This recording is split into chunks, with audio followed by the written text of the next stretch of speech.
السلام عليكم ورحمة الله وبركاته. وعليكم السلام ورحمة الله وبركاته. الحمد لله نحمده ونستعينه ونستغفره ونعوذ بالله من شرور أنفسنا ومن سيئات أعمالنا. من يهده الله فلا مضل له ومن يضلله فلا هادي له. ونشهد أن لا إله إلا الله وحده لا شريك له.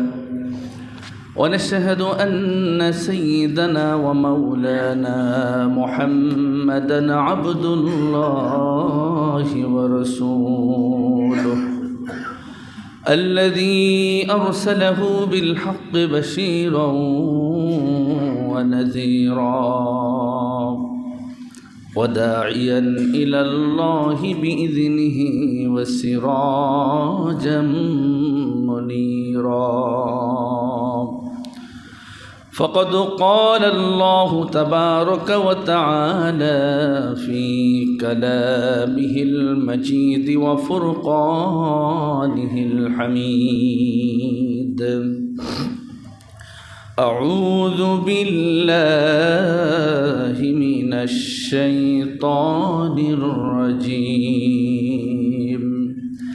بسم الله الرحمن الرحيم. إن الذين آمنوا وعملوا الصالحات كانت لهم جنات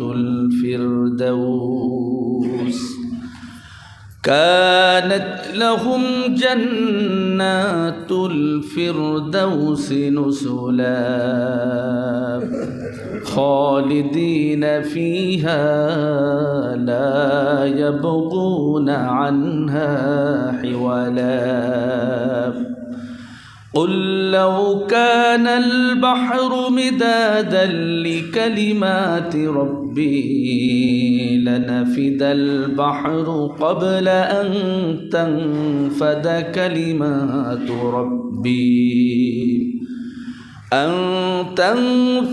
كلمات ربي ولو جئنا بمثله مددا. قل إنما أنا بشر مثلكم يوحى إلي أنما إلهكم إله واحد. فمن كان يرجو لقاء ربه فليعمل عملا صالحا ولا يشرك بعبادة ربه أحدا. صدق الله العظيم. আল্লাহ রাব্বুল আলামিন আমাদেরকে দয়া করে মায়া করে মেহেরবানি করে এলাকার মধ্য থেকে বাছাই করে আগে মসজিদে আসার বসার তৌফিক দান করলেন। এজন্য সর্বপ্রথম সে রব্বুল আলামিনের দরবারে শুকরিয়া জ্ঞাপন করছি। সকলেই অন্তরের অন্তঃস্থল থেকে চিৎকার করে বলছি আলহামদুলিল্লাহ। লাখ কোটি দুরূদ ও সালাম পড়ছি সেই নবীর উপর যিনি সৈয়দুল কাউনাইনি ওয়াস সাকলাইন ওয়া রাহমাতুল লিল আলামিন লা আলা খুলুকিন আযীম জনাবে মুহাম্মদুর রাসূলুল্লাহ সাল্লাল্লাহু আলাইহি ওয়াসাল্লাম। আমরা আজকে পবিত্র কোরআনুল কারীমের 15 নম্বর পারার একটি সূরা, খুবই গুরুত্বপূর্ণ সূরা, সূরাতুল কাহফের শেষ 4টি আয়াত নিয়ে আমরা আলোচনা শুনবো ইনশাআল্লাহ। 107, 8, 9, 10 এই 4টা আয়াত আল্লাহ পাক আমাদের জন্য কী দিক নির্দেশনা দিয়েছেন সেই ব্যাপারে আমরা আলোচনা শুনবো ইনশাআল্লাহ। অনেকে আমরা রাতের বেলা ঘুমিয়ে যাই, একটু বেশি রাত হয় ঘুমাতে, এই জন্য অনেকের ফজরের নামাজে উঠতে সমস্যা হয়। এরপরে অনেক সময় আমরা ফজরের নামাজের পরে অনেকের ঘুম ভাঙে। একজন সাহাবী হযরত আব্দুল্লাহ ইবনে আব্বাস রাদিয়াল্লাহু তাআলা আনহুর কাছে এসে বলেছিলেন, ও আল্লাহর নবীর সাহাবী, আমি তো রাতে ইচ্ছা করি যে রাতের বেলা উঠে একটু নফল নামাজ পড়ব, তা আমি ঘুমে এতই গভীর ঘুমে আচ্ছন্ন থাকি যে মাঝে মাঝে আমি উঠে শেষ রাতের নামাজটা পড়তে পারি না। তখন হযরত আব্দুল্লাহ ইবনে আব্বাস রাদিয়াল্লাহু তাআলা আনহু রাইসুল মুফাসসিরিন, তিনি বললেন যে তুমি কোরআনুল কারীমের সূরা কাহফের শেষ 3টা আয়াত قل لو كان البحر مدادا لكلمات ربي لنفد البحر قبل أن تنفد كلمات ربي ولو جئنا بمثله مددا, এই আয়াত থেকে শেষ পর্যন্ত যদি তুমি রাত্রে ঘুমানোর সময় এই আয়াত পড়ে যদি শুতে পারো এবং নিয়ত করে যেই সময় উঠবা নিয়ত করবা, আল্লাহ পাক সেই সময় তোমাকে ডেকে উঠায় দেবেন। বলি সুবহানাল্লাহ। এটা একটা দারুণ আমল, সুন্নাহসম্মত আমল। এই আমলটা করতে পারলে আপনি সহজে উঠতে পারবেন, উঠার ব্যাপারে আল্লাহ পাক সহযোগিতা করবেন। এই সূরা কাহফের শেষ 3টা আয়াত আমরা নিয়ে আলোচনা করব যে এই সূরা কাহফের অনেক গুরুত্ব, জুম্মার দিনে পড়লে অনেক ফজিলত, দাজ্জালের ফিতনা থেকে বাঁচতে হলে এই সূরাটার গুরুত্ব রয়েছে। সূরা কাহফের অনেক মর্যাদা আছে, আমরা অনেকেই জুম্মার বারে এই সূরা কাহফটা আমরা পড়ে থাকি। আল্লাহ রাব্বুল আলামিন বলেন, ইন্নাল্লাযীনা আমানু ওয়া আমিলুস সালিহাতি কানাত লাহুম জান্নাতুল ফিরদাউসি নুজুলা খালিদিনা ফিহা লা ইয়াবগুনা আনহা হিওয়ালা। জোরে বলেন আল্লাহু আকবার। আল্লাহ পাক বললেন 2টা আমল যদি তোমরা করতে পারো, জান্নাতের অসংখ্য স্তর আল্লাহ পাক সৃষ্টি করেছেন। হাদিসে পাওয়া যায় 100টা স্তর জান্নাতে থরে থরে আল্লাহ পাক সাজিয়েছেন। একটা জান্নাত থেকে আরেকটা জান্নাতের দূরত্ব হাজার হাজার মাইল দূরত্ব। 100টা স্তরের মধ্যে সর্বশ্রেষ্ঠ সর্বোৎকৃষ্ট জান্নাত হলো জান্নাতুল ফিরদাউস। আল্লাহ পাক বললেন 2টা আমল যদি তুমি করতে পারো, 2টা কাজ যদি তুমি করতে পারো, সর্বোত্তম জান্নাত জান্নাতুল ফিরদাউসের অধিকারী তুমি হয়ে যেতে পারবা। জোরে কান সুবহানাল্লাহ। আল্লাযীনা ইয়ারিসুনাল ফিরদাউসা হুম ফিহা খালিদুন। তোমরা জান্নাতুল ফিরদাউসের উত্তরাধিকারী হতে পারবে। বাপ যদি মারা যায়, সন্তান সেই বাপের সম্পদ যেমন পায়, দাদার সম্পদ যেমন দাদা মরে গেলে পিতা পায়, এটাকেই উত্তরাধিকারী বলে। আল্লাহ পাক এখানে উত্তরাধিকারীর কথা বললেন, তার মানে তোমাদের পিতা আদি পিতা আদমের সম্পদ হিসেবে জান্নাত যেমন ছিল, তোমরা ওই জান্নাতের উত্তরাধিকারী, স্থায়ীভাবে মালিকানা তোমরা পেয়ে যাবা, উত্তরাধিকারী হয়ে যাবা। জোরে কান সুবহানাল্লাহ।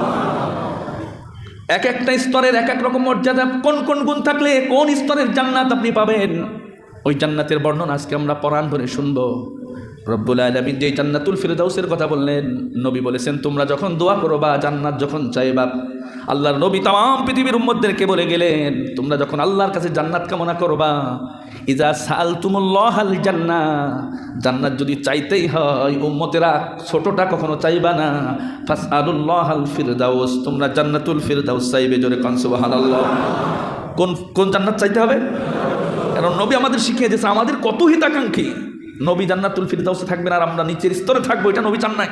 এই জন্য বলেছেন আমার উম্মতেরা তোমরা যখনই চাইবে তখন জান্নাতুল ফিরদাউস আল্লাহর কাছে চাইবে, ফাসআলুহুল ফিরদাউস, জান্নাতুল ফিরদাউস চাইবে। তার কারণ জান্নাতুল ফিরদাউসের উপরে আল্লাহর আরশ অবস্থিত। জান্নাতের যত নহর, যত ঝর্ণা, যত নিয়ামতের নহরগুলো, সমুদ্রগুলো প্রবাহিত হয়েছে, তার উৎপত্তি স্থল, তার কেন্দ্রস্থল হলো জান্নাতুল ফিরদাউস। জোরে কোন সুবহানাল্লাহ। এই জন্য আল্লাহ নবী দোয়া করতেন, আল্লাহ নবী দোয়া করতেন, আল্লাহুম্মা ইন্না নাসআলুকা জান্নাতাল ফিরদাউস। আবার আল্লাহ নবী আমাদেরকে দোয়া শিখিয়ে দিয়েছেন, আল্লাহুম্মা ইন্না নাসআলুকাল জান্নাতা ওয়া নাউযু বিকা মিনান নার। জান্নাতের দোয়া করার পাশাপাশি জাহান্নাম থেকে আল্লাহ তুমি আমাদের বাঁচাও, এই দোয়াটাও নবী আমার শিখিয়ে দিয়েছেন। আরেকটা দোয়া নবী আমার জাহান্নাম থেকে বাঁচার জন্য সবচাইতে বেশি পড়তেন, রব্বানা আতিনা ফিদ দুনিয়া হাসানাতাও ওয়া ফিল আখিরাতি হাসানাতাও ওয়া কিনা আযাবান নার। আল্লাহ তুমি আমার দুনিয়ায় কল্যাণ দাও, আখিরাতেও কল্যাণ দাও, আর জাহান্নামের আগুন থেকে আল্লাহ তুমি আমারে বাঁচায়া দাও। এই দোয়াটা আল্লাহ নবী বেশি করতেন, এটা আল্লাহর শেখানো দোয়া। এখন জাহান্নাম থেকে বাঁচতে হলে, আযাব থেকে বাঁচতে হলে, শাস্তি থেকে বাঁচতে হলে কিছু টিপস আছে। আপনি একটা গুনাহ বারবার করছেন, শয়তানের ওয়াসওয়াসায় পড়ে খুব চাচ্ছেন সেই গুনাহ থেকে ফিরে আসার জন্যে, কিন্তু হয় না। শয়তান আপনাকে এমনভাবে অ্যাটাক করে, এমনভাবে আপনাকে আক্রান্ত করে, আচ্ছন্ন করে, আপনি ওই পাপ থেকে সরে আসতে পারছেন না। ওই সমস্ত পাপ থেকে সরে আসার জন্যে আল্লাহ নবী কিছু টিপস দিয়েছেন। এবং আল্লাহ নবী বলেছেন, কিয়ামতের কঠিন ময়দানে কিছু মানুষের অবস্থা এমন হবে, তাদের আমলগুলো আল্লাহ পাক দেখবেন, বিবেচনা করবেন, এরপরে ধূলিকণার মতো ছুঁড়ে ফেলে দেবেন, সেটাকে গ্রহণ করবেন না। সাহাবাগণ জিজ্ঞাসা করলেন, ইয়া রাসূলুল্লাহ, কাদের আমল রব্বুল আলামিন বিবেচনায় নিয়া সেটাকে আবার উড়াইয়ে দেবেন, ধূলিকণার মতো বিক্ষিপ্ত করে দেবেন? নবী আমার জিজ্ঞাসা করার পর নবী আমার উত্তর দিয়ে বললেন, তারাও তোমাদের মতো ভাই, তারাও তোমাদের মতো মুসলমান, তারাও নামাজ রোজা করবে, ভালো ভালো ইবাদত করবে, কিন্তু তাদের অপরাধ হলো তারা গোপনে গোপনে আল্লাহ যে কাজ করতে নিষেধ করেছেন ওই গোপন গুনাহগুলো ওরা বেশি বেশি করত। নিষিদ্ধ কাজগুলো ওরা গোপনে গোপনে করার কারণে কিয়ামতে আল্লাহ পাক প্রকাশ্যে ওদের আমলগুলো একেবারে ধূলিকণার মতো উড়াইয়ে দেবেন। আমার ভাইয়েরা বন্ধুরা, এই জন্য জান্নাতুল ফিরদাউস আল্লাহর কাছে চাইতে হবে। জান্নাতুল ফিরদাউস এমন একটা জান্নাত, যে জান্নাতের ভিতরে তামাম পৃথিবীর ভিআইপি পার্সনগুলো সেখানে থাকবে। সর্বপ্রথম আল্লাহ পাক 70,000 নবীর উম্মতকে সর্বপ্রথম জান্নাতে ঢোকায় দেবেন, কোনো হিসাব তাদের দেওয়া লাগবে না। একটা হাদিসে এসেছে 70,000 ইমানদারকে রব্বুল আলামিন একবারে কোনো বিচার ছাড়া বিনা বিচারে বিনা হিসাবে তাদেরকে জান্নাত ঢোকায় দেবেন। জোরে কোন সুবহানাল্লাহ। নবী আমার তাও বলে দিয়েছেন কারা তারা শোনো। তাদের বৈশিষ্ট্য হলো তাতাজাফা জুনুবুহুম আনিল মাদাজি'i ইয়াদউনা রাব্বাহুম খাওফান ওয়া তামআ ওয়া মিম্মা রাযাকনাহুম ইউনফিকুন। তাদের বৈশিষ্ট্য হলো ওরা রাতের বেলা বিছানা কি করে ঘুমাবে, ওরা তো ঘুমাতে পারতো না। কিছু সময় ঘুমায়া জান্নাতের লোভের আশায় ওরা আবার ঘুম থেকে উঠে পড়তো। ওরা বিছানায় ওদের পিঠ বেশি সময় থাকতো না। ওরা উঠে আল্লাহর জান্নাত পাওয়ার জন্যে রাতের বেলা ওরা দাঁড়িয়ে দাঁড়িয়ে আল্লাহর জন্য ইবাদত করতো, বন্দেগী করতো। এরা সর্বপ্রথম এরা জান্নাতে ঢুকে পড়বে। আর এক শ্রেণীর কথা আল্লাহ নবী বললেন, সর্বপ্রথম জান্নাতে তো ওদের ঢুকাবো। আউয়ালু মা ইউদা ফিল জান্নাহ আল্লাযীনা ইয়াহমাদুনাল্লাহ, যারা রব্বুল আলামিনকে সবচেয়ে বেশি প্রশংসা করেছে, আলহামদুলিল্লাহ কথায় কথায় আলহামদুলিল্লাহ যারা বলেছে, আল্লাহর প্রশংসা বেশি বেশি যারা করেছে, ওই জান্নাতের কাতার থেকে সর্বপ্রথম আল্লাহ পাক তার কুদরতি হাত দিয়ে তাদেরকে ডেকে ডেকে জান্নাতের ভিতরে ঢুকায় দেবেন। জোরে কোন সুবহানাল্লাহ। ওই জান্নাতের বর্ণনা শোনার পরেই তো সাহাবাগণ সব কিছু ত্যাগ করতে পেরেছেন। হযরত আবু বকর রাদিয়াল্লাহু তাআলা আনহু, তার 13টা দোকান ছিল মক্কায়, এতগুলো দোকান আর কোনো সাহাবীর ছিল না। বিশাল ব্যবসা বাণিজ্য ছিল, যা কিছু ছিল সব রেখে ওরা দুনিয়ার সব মোহ ত্যাগ করে ওরা ইসলামের জন্য সব ত্যাগ করে ওরা মক্কা থেকে মদিনায় চলে গেছে। হযরত আবু বকর রাদিয়াল্লাহু তাআলা আনহু যখন নামাজ পড়াতেন, নামাজের ইমামতি করতেন, একটা কিরাত তিনি সব সময় বেশি বেশি পড়তেন। সেই কিরাতটা হলো ইন্নাল্লাহা আশতারা মিনাল মুমিনিনা আনফুসাহুম ওয়া আমওয়ালাহুম বিআন্না লাহুমুল জান্নাহ ইউকাতিলুনা ফি সাবিলিল্লাহি ফায়াকতুলুনা ওয়া ইউকতালুন। এই আয়াত দিয়ে হযরত আবু বকর রাদিয়াল্লাহু তাআলা বেশি বেশি করে নামাজ আদায় করতেন। একজন সাহাবী বললেন, একই সূরা একই আয়াত বারবার কেন তুমি আবু বকর পড়ো, পাল্টা এখনো পড়ো না? তিনি বললেন, শোনো শোনো শোনো, এই আয়াতের ভিতরে আল্লাহ পাক বলেছেন তোমাদের জান আর মাল আমি ক্রয় করে তোমাদেরকে জান্নাত দেব। এখন আল্লাহ তোমাদের জান আর মাল কিনে নিয়েছেন, কিন্তু আল্লাহর যদি আমার জান আর মাল পছন্দ না হয়, এই জন্য এই আয়াত আমি বেশি বেশি করে পড়ি। এই আয়াত আমাকে বারবার আল্লাহ, আর আমার মনের ভিতরে ভয় হয় আমি যে নামাজ রোজা ইবাদত বন্দেগী করি, আল্লাহ যদি আমার ছুঁড়ে মেরে দেয় আমার মুখের উপরে, তাহলে আমি আবু বকরের কি অবস্থা হবে। কোন দিন থেকে তিনি এই কিরাত পড়া শুরু করলেন? তার যে ব্যবসার দোকান ছিল, ওই ব্যবসা একটা মহিলা কাপড় ক্রয় করে নিয়ে বাড়ি চলে যাওয়ার পর রাতের বেলা কাপড়টা খুলে দেখেছেন কাপড়ের মাঝখান দিয়ে ছেঁড়া আছে, কাটা আছে। পরবর্তী দিন সকালবেলা দোকান খোলার পর ওই কাপড়টা ভালো করে গুছায়া আবু বকরের মুখের উপরে ছুঁড়ে মারার পর বলেছে, কেন তুমি এ কাজ করলে? ওই মহিলা বলল, তোমার কাটা কাপড় কেন আমি কিনতে যাব? তোমার এই কাপড় তোমার মুখের উপরে ছুঁড়ে মারলাম, এটা তো কাটা। সঙ্গে সঙ্গে আবু বকরের চক্ষু দিয়া টপ টপ করে পানি পড়া শুরু করলো। মনে মনে চিন্তা করলো, এইভাবে যদি আমার আল্লাহ পাক আমার আমলগুলো যদি কিয়ামতের ময়দানে আমার মুখে ছুঁড়ে মারে, যদি আমার আমল যদি কাটা হয়, ছিদ্র হয়, ত্রুটিযুক্ত হয়, কিয়ামতের কঠিন ময়দানে আমি আবু বকরের মতো অসহায় তো আর কেউ থাকবে না। এই চিন্তা যেদিন থেকে শুরু করেছে, সেই দিন থেকেই এই আয়াত দিয়ে, এই সূরাগুলো দিয়ে তিনি নামাজ পড়ানো শুরু করেছিলেন। আল্লাহর নবী মিরাজের রাতে গিয়া জান্নাত যখন পরিদর্শন করতেছিলেন, জান্নাত দেখতেছেন, জান্নাত নবীর কাছে জিজ্ঞাসা করেছিল, ইয়া রাসূলুল্লাহ, ইয়া হাবিবাল্লাহ, আপনার জামাই আলী জান্নাতের ভিতরে কবে আসবে? কবে আপনার আলী জান্নাতে ঢুকতে পারবে? তার মানে জান্নাত ওয়েট করতেছে আলীর জন্যে। আল্লাহ নবী জান্নাত থেকে বেরিয়ে আসার পর আলী রাদিয়াল্লাহু তাআলা ওকে কাছে ডেকে বললেন, আলী গো, তোমার উপরে আল্লাহ পাক এত খুশি হয়েছেন, সারা দুনিয়ার মানুষ জান্নাতে যেতে চায়, আর জান্নাত নিজে তোমার কথা ঘোষণা করেছে কবে আলী আমার ভিতরে ঢুকবে। হযরত জুবাইর রাদিয়াল্লাহু তাআলা আনহু আর এসে বললেন, ও জুবাইর, জান্নাত শুধু নয়, জান্নাতের ফলমূলগুলোও যেন তোমার কথা বলতেছে। এই জান্নাতের মেহমান হিসেবে কবে জুবাইর জান্নাতে আসবে। তার মানে তাদের আমলগুলো আল্লাহর কাছে এমনভাবে কবুল হয়েছে, জান্নাত তাদের জন্য ওয়েট করতেছে। আল্লাহ পাক বললেন, ইন্না লিল মুত্তাকিনা মাফাজান হাদাইকা ওয়া আ'নাবা। আল্লাহরে ভয় করে যদি তুমি জীবন চালাতে পারো, তুমি সফল হয়ে যাবা, বিশাল বাগানের অধিকারী, জান্নাতের নাজ নিয়ামত বাগ বাগিচার মালিক তুমি হয়ে যেতে পারবা। আমার ভাইয়েরা, বন্ধুরা, আল্লাহ রাব্বুল আলামিন বললেন, ফারিকুম ফিল জান্নাতি ওয়া ফারিকুম ফিস সাঈর। যারা দুনিয়ায় তোমরা আছো, এক দল জান্নাতে যাবা, আর এক দল জাহান্নামে যাবা, দুইটা ভাগ হয়ে যাবে। আমরা যদি চিন্তা করি হয় জান্নাতে যাব নাই জাহান্নামে যাব, নিউট্রালে থাকার কোনো সুযোগ নাই। প্রত্যেকে চোখ বুঝে আমলের কথা যদি চিন্তা করি যে আমল আমি করেছি, জান্নাতে যাওয়ার আমল করলাম নাকি জাহান্নামে যাওয়ার আমল করলাম।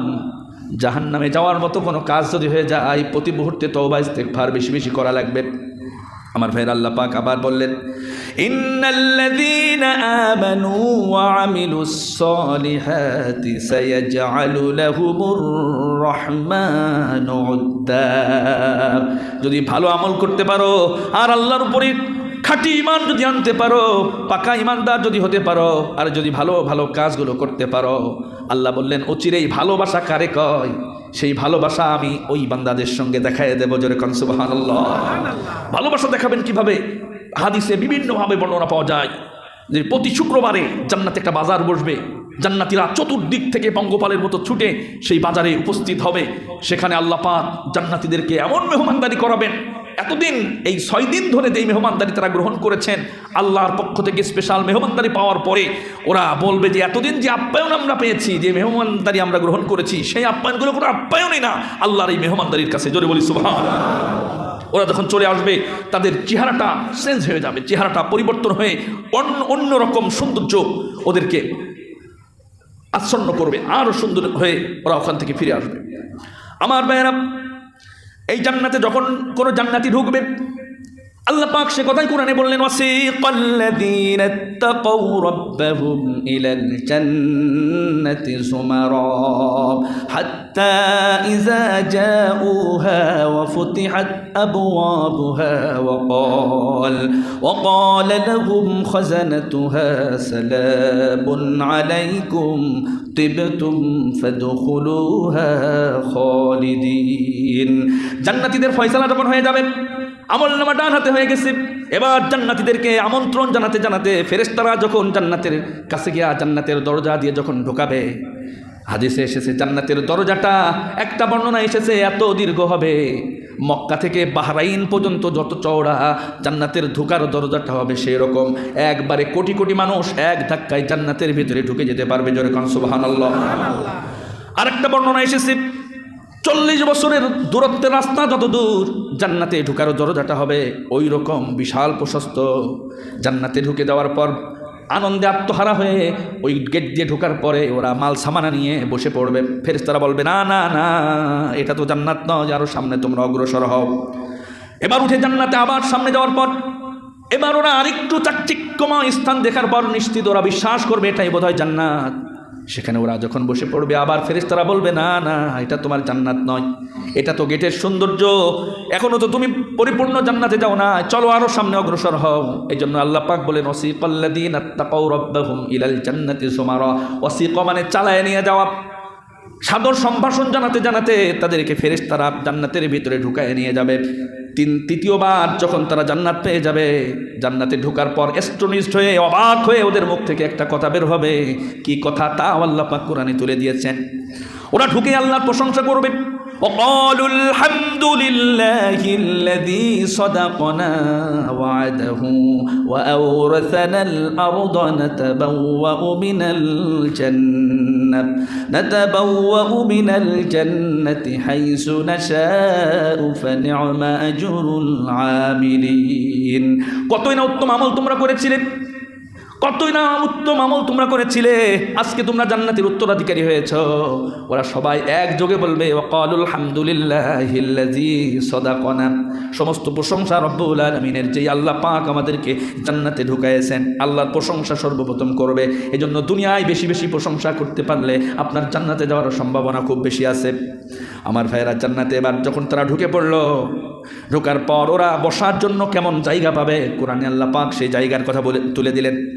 তাদের কেমন শোভা থাকবে, কেমন খাট পালঙ্ক থাকবে, কেমন সিংহাসন থাকবে, সে কথা আল্লাহ কোরআনে তুলে দিয়েছেন। ফিহা সুরুরুম মারফুআতিন ওয়া আকওয়াবুম মাওদুআ ওয়া নামারিকু মাসফুফাতিন ওয়া যারাবিয়্যু মাবসুসা। ওরা বিশাল সুউচ্চ সিংহাসনের উপরে, বিছানার উপরে ওরা হেলান দিয়ে বসবে।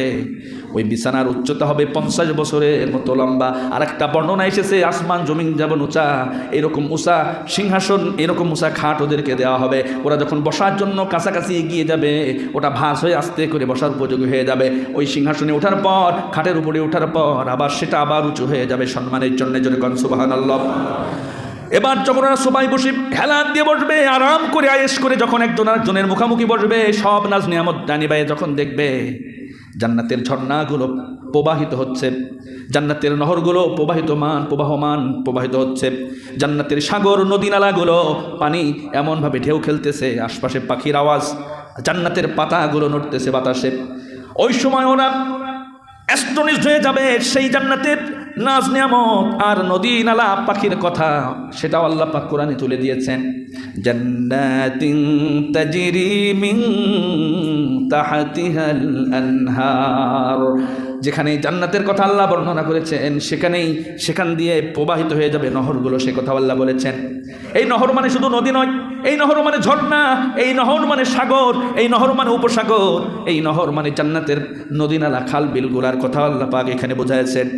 আমার ভাইয়ের, আল্লাহ পাক বললেন ফিহা আইনুন জারিয়া, সেখানে সব সময় প্রবাহমান ঝর্ণাগুলো, নদীগুলো, সাগরগুলো ওদের জন্য প্রবাহিত হতে থাকবে। আইনা ফিহা তুসাম্মা সালসাবিলা, অনেকগুলো ঝর্ণার মধ্যে একটা স্পেশাল ঝর্ণার নাম থাকবে সালসাবিল। ওই সালসাবিল নামক ঝর্ণা থেকে ওরা পান করবে।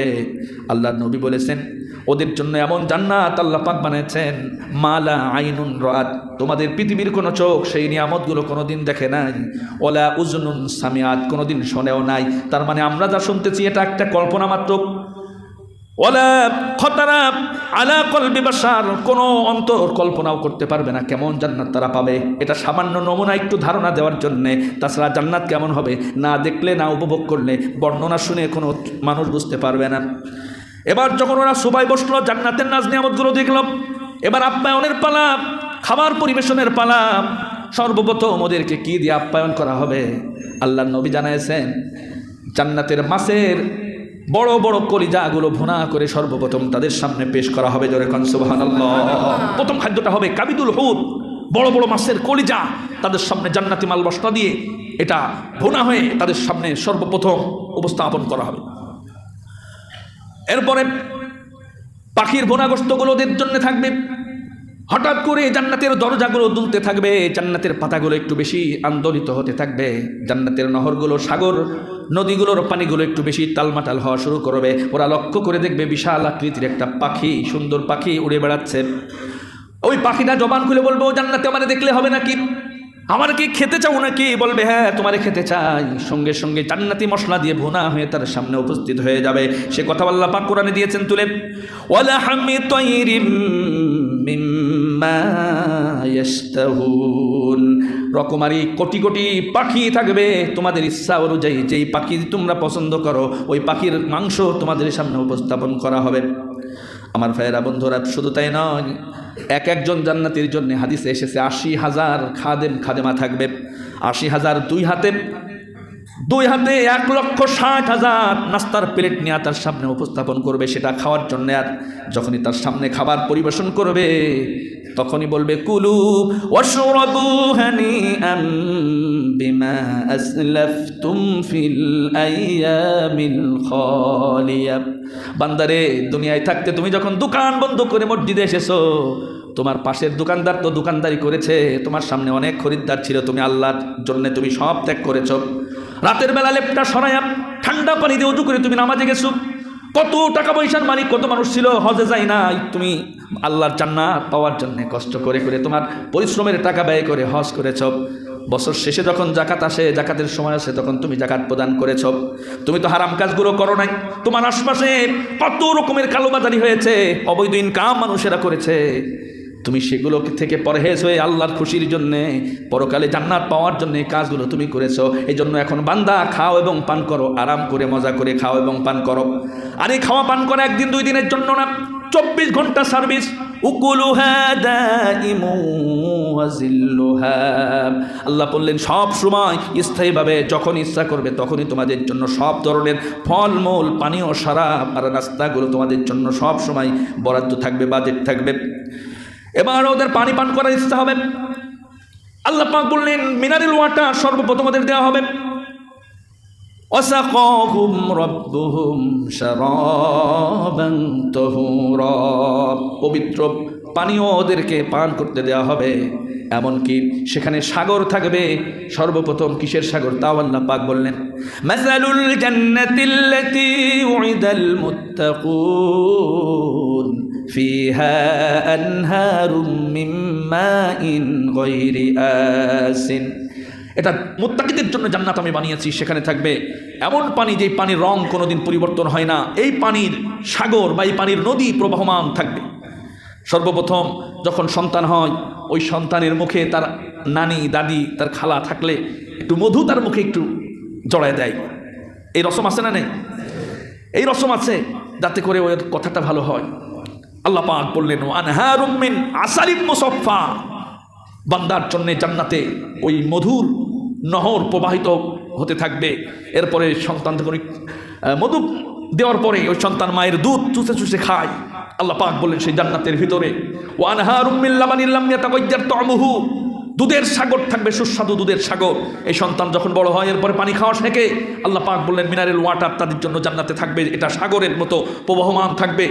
এরপরে যখন আরেকটু বড় হয় তখন বিভিন্ন রকমারি জুস, বিভিন্ন রকমারি শরাব, বিভিন্ন রকমারি শরবতের প্রতি তার আসক্তি হয়। আল্লাহ পাক বললেন ওয়ানহারুম মিন খামরিল লাযযাতিল লিশশারিবিন, যারা পান করতে ভালোবাসো তাদের জন্য বিভিন্ন রকমারি শরবতের ব্যবস্থা আল্লাহ পাক জান্নাতের ভিতরে করবেন। জান্নাতীরা খেলো, পান করলো, সুন্দর আসনে বসলো। এবার জান্নাতীর পোশাকের বর্ণনা আল্লাহ পাক দিলেন। তাদের পোশাকটা হবে ওয়ালিবাসুহুম ফিহা হারির, রেশমের পোশাক, খুব দামি, মিন খুদরি ওয়া ইস্তাবরক, সবুজ মিহি, খুবই পরিচ্ছন্ন, সুন্দর, সুগন্ধিযুক্ত ওদের পোশাক ওদেরকে পরায় দেওয়া হবে। যেই পোশাকের এমব্রয়ডারি করা হবে স্বর্ণ দিয়া। ওয়াহুল্লু ওয়াসাউিরা মিন ফিদ্দা, আল্লাহ বললেন উন্নত মানের স্বর্ণরৌপ্যের নকশা দিয়ে সেই পোশাকগুলো নকশা করা থাকবে। জোরে বলি সুবহানাল্লাহ। ওয়াহুল্লু ওয়াসাউিরা মিন ফিদ্দা, ব্রেসলেট থাকবে, ওদেরকে ব্রেসলেট পরায় দেওয়া হবে সৌন্দর্য বৃদ্ধি করার জন্যে। এরপরে জান্নাতের যেই বাজারের কথা বললাম, এটা প্রত্যেক শুক্রবারে হওয়ার কারণে জান্নাতীরা ফেরেশতাদের জিজ্ঞাসা করবে শুক্রবার কবে, কারণ শুক্রবারের দিন ওই বাজারে সবাই একত্রিত হবে, তাদের চেহারার সৌন্দর্য বেড়ে যাবে আর আল্লাহ তাদেরকে মেহমানদারি করবেন। এজন্য 6 দিন ধরে ওয়েট করবে কবে সেই শুক্রবার হবে। আর জান্নাতের আবহাওয়া কেমন হবে তাও আল্লাহ কোরআনে তুলে দিলেন। দুনিয়ায় মাঝে মাঝে তোমাদের গরম লাগে, গরমে তোমরা অতিষ্ঠ হয়ে যাও, কখনো কখনো ঠান্ডা পড়ে, শৈত্য প্রবাহ পড়ে, কিন্তু জান্নাতের আবহাওয়া কেমন হবে শোনো। লা ইয়ারাউনা ফিহা শামসাও ওয়ালা জামহারিরা, সেখানে ঠান্ডাও বেশি থাকবে না, গরমও বেশি থাকবে না, আবহাওয়া থাকবে নাতিশীতোষ্ণ, না শীত না গরম, না ঠান্ডা না গরম, এইরকম একটা আরামদায়ক আবহাওয়া জান্নাতের ভিতরে থাকবে। মানুষেরা ঘোরাফেরা করতে, চলাফেরা করতে বিকালবেলা বেশি পছন্দ করে, স্বাচ্ছন্দ্য বোধ করে। এই জন্য জান্নাতের পুরো আবহাওয়াটাই হবে বিকালের আবহাওয়া। এবার ওরা যখন সব মেহমানদারি যখন গ্রহণ করলো, এবার রাতের বেলা তোদের সঙ্গী দরকার, শয্যা সঙ্গিনী দরকার। এমন সময় হঠাৎ করে বাতাস এসে 70টা পর্দা যখন সরাই দেবে, লক্ষ্য করে দেখবে সুন্দরী একটা রমণী বসে আছে, তার জন্যে কাছাকাছি যাওয়ার পর অবাক দৃষ্টিতে 40 বছর তার দিকে হাঁ করে তাকিয়ে দেখবে। এরকম সুন্দর তো কোনো কাউকে জীবনে কোনোদিন আমি দেখি নাই। যখন তাকিয়ে থাকবে, বেহুশের মতো তার দিকে তাকায় থাকবে, তখন হুরেরা তাদেরকে হুশ ফেরায় দিয়ে বলবে শুধু কি দেখলেই চলবে নাকি?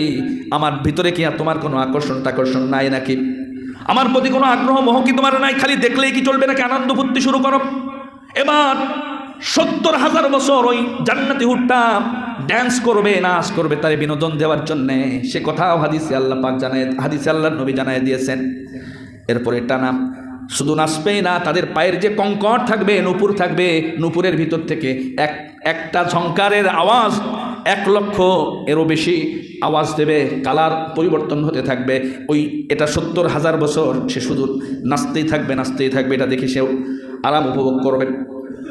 শুধু তাই নয়, যেমন সুন্দরী হবে, সেমন সুভাষিনী হবে, তেমন আকর্ষণীয় হবে, তেমন বডি ফিগার হবে। তার দিকে তাকায়া মানুষেরা মোহিত হবে। আল্লাহ পাক বললেন ওয়াজাওয়াজনাহুম বিহুরিন আইন, এরকম এদের সঙ্গে বিবাহ বন্ধনে আবদ্ধ করাই দেব। এই হুরদের সঙ্গে আমি আমার বান্দাদেরকে বিবাহ বন্ধনে আবদ্ধ করাই দেব। আর জান্নাতে ঢোকার পরে মানুষের 3টা জিনিস থাকবে না সেখানে। 3টা জিনিস মানুষের আরামকে ব্যাহত করে। 1 নাম্বার হলো রোগ ব্যাধি থাকলে যত টাকা পয়সা থাকুক সুখ থাকে না, রোগটাকে আল্লাহ পাক আউট করে দেবেন জান্নাত থেকে। 2 নাম্বার বার্ধক্য, বুড়ো হয়ে গেলে আরাম বেশি উপভোগ করা যায় না, এই জন্য বার্ধক্য চিরতরে বন্ধ করে দিয়ে আল্লাহ পাক একজন জান্নাতীর 30 থেকে 33, কোনো বর্ণনায় 30, কোনো বর্ণনায় 33, এই বয়স প্রত্যেক জান্নাতীর একই বয়স দেওয়া হবে। তারা বুড়োও হবে না, তারা জোয়ানও হবে না। একজন সাহাবী বিশ্বনবীর কাছে বললেন, ইয়া রাসূলুল্লাহ, জান্নাতে যদি যাই তা আমার তো খুব ঘোড়া চালানো শখ, ঘোড়া কি জান্নাতে পাওয়া যাবে? আল্লাহ নবী মিসকি হেসে বললেন, আরে পাগল, ঘোড়া তো অবশ্যই থাকবে, তো দুনিয়ার মতো এরকম না দে এর পিশাব করে এরকম ঘোড়া না, এমন ঘোড়া আল্লাহ পাক তোমার দেবে। ওই ঘোড়া শুধু চলবেই না, ওই ঘোড়া তোমাকে নিয়ে উঠতে থাকবে। জোরে বলি সুবহানাল্লাহ। আরেকজন জিজ্ঞাসা করেছিলেন, জান্নাতের ভিতরে কি ছেলে পেলে হবে নাকি? আল্লাহ নবী বললেন, হ্যাঁ, তুমি চাইলে হবে। সন্তান যদি চাও, মুহূর্তের ভিতরে সন্তান, তোমার ওই স্ত্রী গর্ভবতী হয়ে সেখানে সন্তান হবে, সন্তান মুহূর্তের ভিতরে বড় হয়ে যাবে। আরেকজন বললেন, ইয়া রাসূলুল্লাহ, তিনি চাষি ছিলেন, চাষ করতেন, ইয়া রাসূলুল্লাহ, জান্নাতের ভিতরে কিন্তু চাষবাস কি করার কোনো সুযোগ আল্লাহ দেবে? আল্লাহ নবী মিসকি এসে বললেন, হ্যাঁ, তুমি চাষবাস করতে চাও, চাষবাস তুমি করতে পারবা ইচ্ছা করলে। তবে চাষ দুনিয়ার মতো এরকম খাটাখাটনি করে চাষ না, তুমি বীজটা বপন করবে আর সঙ্গে সঙ্গে বীজ থেকে গাছ বড় হয়ে সেই গাছের ফল তোমার সামনে ঝরতে থাকবে। জোরে বলি সুবহানাল্লাহ। আমার ভাইয়েরা, এবার আল্লাহ পাক জিজ্ঞাসা করবেন, তোমরা কি জান্নাতে সব কিছু পেয়েছো নাকি? জান্নাতীরা বলবে, হ্যাঁ, সব পেয়েছি আল্লাহ। একজন জান্নাতি দাঁড়ায় বলবে, আল্লাহ, সব পেয়েছি ঠিক আছে, কিন্তু তোমার জন্য এত কষ্ট করে ইবাদত করলাম, সেই তোমাকেই তো আমরা দেখতে পাই নাই। অন্যান্য জান্নাতীদের মনে পড়ে যাবে, সবাই আবেদন করবে, আল্লাহ, তোমারে দেখতে চাই। আল্লাহ পাক নূরের পর্দাগুলো যখন সরাবেন, এবার জান্নাতীরা আল্লাহর নূরের ঝলক, একটা ঝলক দেখার পর এমনভাবে তাকিয়ে থাকবে, কোটি কোটি বছর এক নজরে ওরা তাকিয়ে থাকবে। জোরে কোন সুবহানাল্লাহ। কোরআনে আল্লাহ পাক বললেন, উজুহু ইয়াউমাইদিন নাযিরাতুন ইলা রাব্বিহা নাযিরা। আল্লাহ পাক বললেন, ওদের চেহারা থাকবে হাস্যোজ্জ্বল, আর ওদের রবের দিকে ওরা তাকিয়ে থাকবে, ওরা রবের দিকে আনন্দ চিত্তে ওরা ওদের রবকে দেখতে থাকবে। এই জান্নাতের ক্লাসিফিকেশন স্তরগুলোর মধ্যে 8টা স্তরের বর্ণনা আমরা দেবো ইনশাআল্লাহ। তার আগে আমরা তো জান্নাতের আলোচনা শুনলে মনে হয় যেন জান্নাতে পৌঁছে গেছি, আবার জাহান্নামের আলোচনা শুনলে মনে হয় যে যেই কাজ আকাম কুকাম করেছি জাহান্নামেই যাবো বোধ হয়।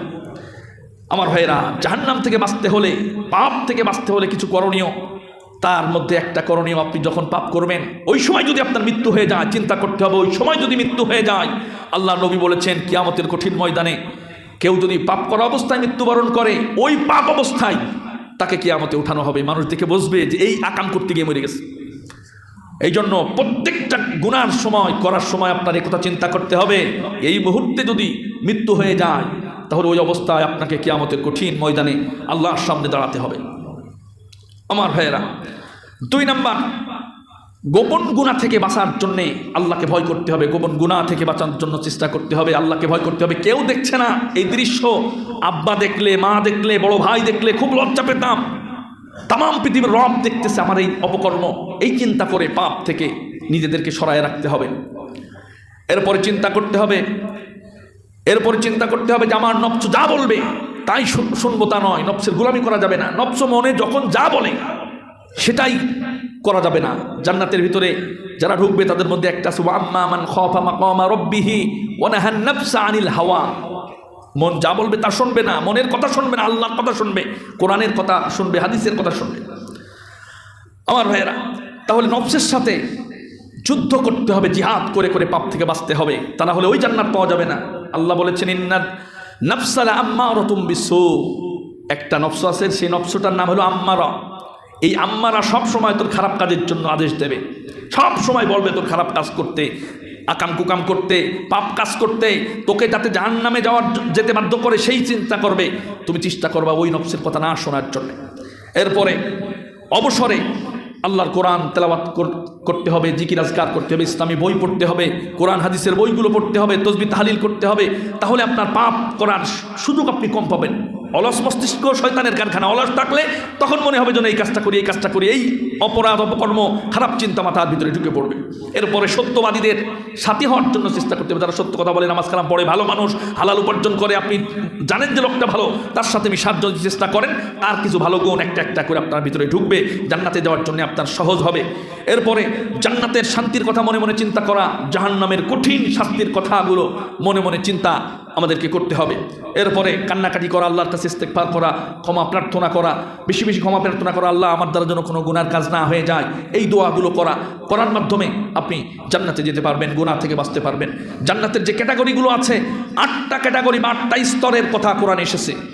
কোরআনের জান্নাতের অন্য নাম এটা এভাবে বলা হয়েছে। একটা নাম হলো জান্নাতুল ফিরদাউস, যার বর্ণনা আমরা একটু আগে শুনলাম, যে সর্বোত্তম জান্নাত, নবী রাসূলগণ সেই জান্নাতে থাকবেন। 2 নম্বর হলো দারুস সালাম।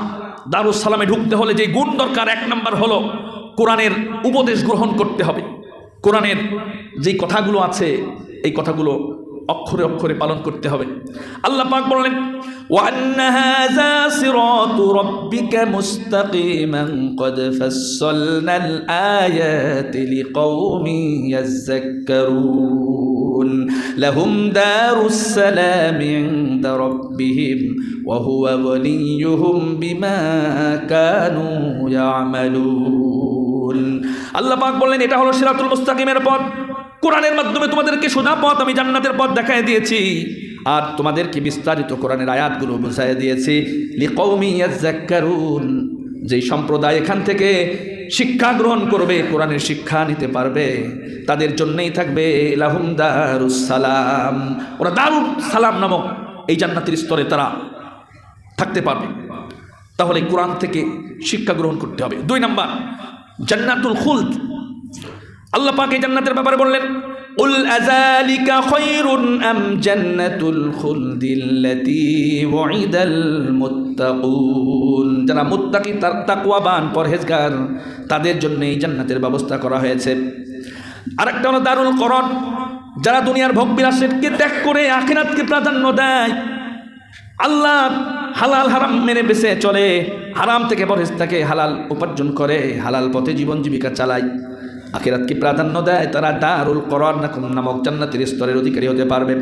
ইয়া কওমি ইন্নামা হাযিহিল হায়াতিদ দুনিয়া মাতা' ওয়া ইন্নাল আখিরাতা হিয়া দারুল করর, যারা দুনিয়ার জীবন প্রাধান্য না দিয়ে আখিরাতের জীবন প্রাধান্য দেবে, তারা দারুল করর এই স্তরে উন্নীত হতে পারবে। এরপরে আরেকটা জান্নাতের নাম হলো জান্নাতুন নাঈম, নিয়ামতপূর্ণ জান্নাত।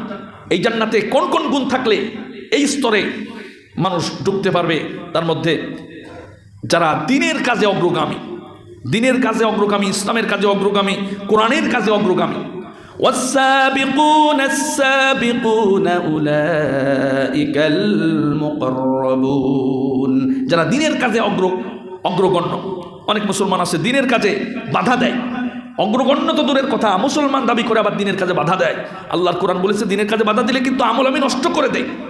আপনারা দেখেছেন গতকালকে যিনি বলেছিলেন যে ইসলামকে এদেশে রাষ্ট্রধর্ম আমরা দেখতে চাই না, সংবিধান থেকে বিসমিল্লাহ তুলে দেব, এই কথা যে বলেছে, একেবারে অপমানিত হয়ে অপদস্থ হয়ে রাতের আধারে চোরের মতো গতকাল রাতে পালিয়ে চলে গেছে দেশ থেকে। কথা বলেন ঠিক কিনা? এইরকম ইসলামের বিরোধিতা যেই করবে, ইসলামকে দুনিয়া থেকে সরাই দিতে চাইবে, আল্লাহ পাক এদেরকে এইভাবে অপমান অপদস্থ করে দুনিয়া থেকে বিদায় করবে। কথা বলেন ঠিক কিনা? এজন্য এখান থেকে প্রত্যেকের শিক্ষা নিতে হবে যে ক্ষমতা সব সময় থাকে না, সব সময় ক্ষমতা থাকে না, ক্ষমতার অপব্যবহার করলে আল্লাহ পাক অপমানিত অবদস্থ করেন। প্রধানমন্ত্রীকে ধন্যবাদ জানাই যে এই লোকটা ইসলামের বিরুদ্ধে এবং বাহাস করতে চেয়েছিল আলেমদের সাথে, যে কতটুকু জ্ঞান হয়েছে আলেমরা বাহাস করব, তার এই মন্ত্রিত্ব পদ থেকে তাকে পদত্যাগ করতে বাধ্য করা হয়েছে। এবং প্রধানমন্ত্রী এই যে পদক্ষেপ নিয়েছে, তামাম বাংলাদেশের মানুষ সহ বিশ্বের মানুষ তার প্রশংসা করছে যে এই ইসলাম বিরোধী এই লোকটাকে এইভাবে সরাই দেওয়ার জন্য অপমানিত হয়ে মুখ দেখাচ্ছে না, রাতের বেলা অন্য দেশে চলে গেছে, এই দেশে জায়গা হয়নি, অথচ 2-3 দিন আগেও কত আজে বাজে কথা বলছিল ইসলাম নিয়ে। আমার ভাইয়েরা, এই জন্য ইসলামের কাজে, দিনের কাজে যেন বাধা আপনার দ্বারা না হয়। যদি আপনি দিনের কাজে অগ্রগণ্য হন, ইসলামের কাজে ভালো কাজে এগিয়ে থাকেন, তাহলে আপনি কোন জান্নাতে যাবেন? আল্লাহ পাক বলছেন ফি জান্নাতিন নাঈম, নিয়ামতপূর্ণ জান্নাতে আপনি যেতে পারবেন। আল্লাহ পাক আমাদের সকলকেই জাহান্নাম থেকে পরহেজ হয়ে ওই জান্নাতের মেহমান হিসেবে, আল্লাহ পাক জান্নাতের উত্তরাধিকারী হিসেবে আমাদের সকলকে কবুল করুক। সকলে বলি আল্লাহুম্মা আমিন।